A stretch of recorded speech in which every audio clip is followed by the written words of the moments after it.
So, the Phala Phala scandal. For so many South Africans, it's a story that just doesn't seem to add up. You've got a president, a massive amount of foreign cash just sitting in a sofa, and this whole secret burglary. And it all leads to the one question that I think is on everybody's mind: how on earth has there been no jail time and no impeachment? And that's the big question we're going to tackle right here, right now. I mean, the whole setup seems like it should lead to some pretty serious consequences. But here we are. So today, we're going to cut through all the noise, all the headlines, and break down the official reasons, step by step, based directly on what the investigators actually found. So here's how we're going to break it all down for you. First, we'll go back to the incident itself: the cash, the animals, the sofa. Then we'll get into the public protector's ruling on the ethics code. After that, we'll look at what the Reserve Bank had to say about all that foreign money. Then we'll clear up what that expert panel in Parliament really found, before we finish by explaining the huge difference between getting impeached and facing a criminal case. Okay, let's kick things off at the very beginning with the basic facts of what went down at the president's Phala Phala farm. So it all kicks off back in late 2019. A deal is made for 20 buffaloes, and a huge cash payment, $580,000 is handed over. A few months later, in February 2020, that exact cash gets stolen from a sofa inside the president's house. But here's the really wild part.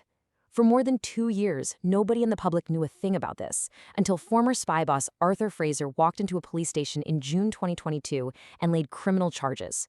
And just like that, the story blew wide open. So once this all became public, it kicked off a whole bunch of official investigations. The first one we're going to dig into is from the public protector, who had to answer a very, very specific constitutional question. The main thing the public protector had to figure out was about the executive ethics code. Basically, was the president doing paid work outside of his job as president?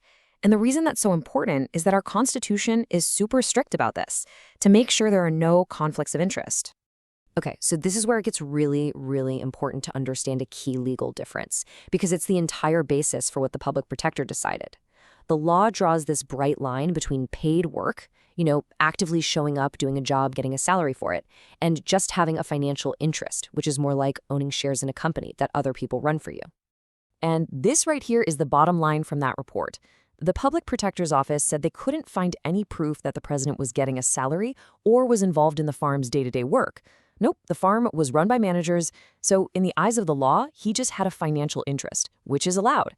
And that meant, on this specific point, he hadn't broken the ethics code.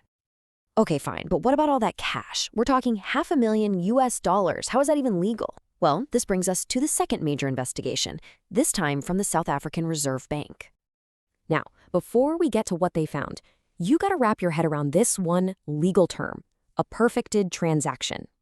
This isn't just about money changing hands. For a sale to be perfected, it has to be 100% done and dusted, legally speaking. The buyer has the goods, ownership has been transferred, and all the paperwork, like permits, is completely sorted. And here's the kicker. The Reserve Bank discovered that the buffaloes were never actually picked up by Mr. Hazim. Key things like vet checks and export permits were still not done, so the sale was not a perfected transaction. Now, to you and me, money for goods is a sale, right? But in the eyes of the law, this meant the cash wasn't actually payment yet, but was more like a security deposit.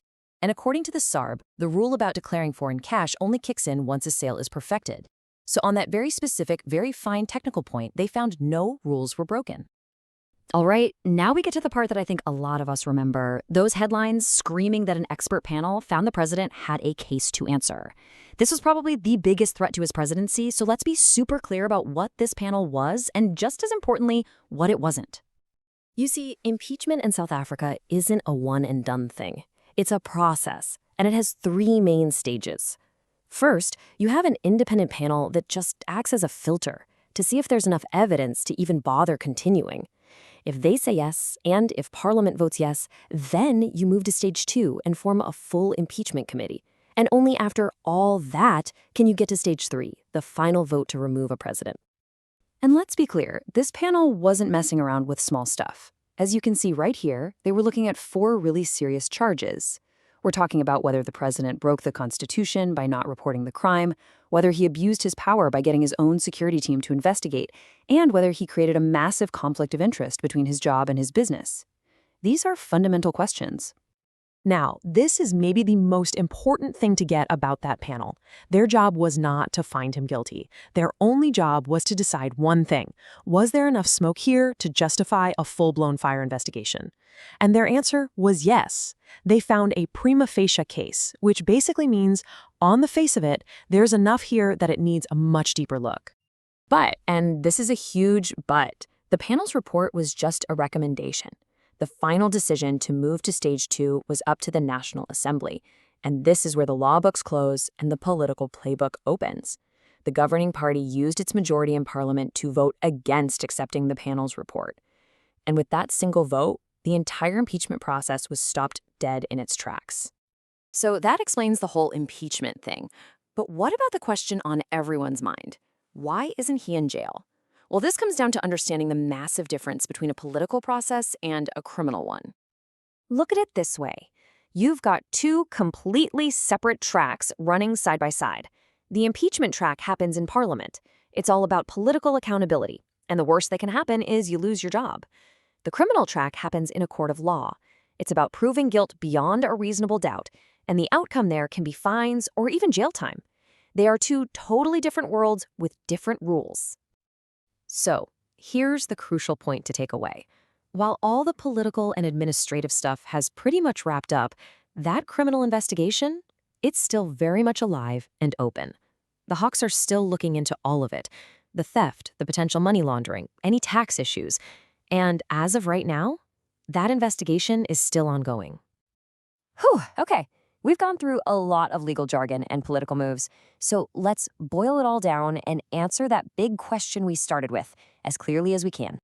So here it is, the whole story in a nutshell. There's no impeachment because it was a political process that got stopped by a majority vote in Parliament. There was no ethics breach finding because of that very specific legal line between owning a farm and working on it. There was no currency breach finding because of the legal technicality of an incomplete sale, and there's no jail time because only a criminal court can do that. And that part of the story, it's still in the hands of the Hawks. So you see, the official investigations have given their answers, often based on these super fine legal lines and definitions. But the final question, and the one we want to leave with you, is a political one. While the president may have survived all these formal inquiries on technical grounds, has the scandal damaged the trust between the government and the people it's supposed to serve? Now that is a question no report can answer.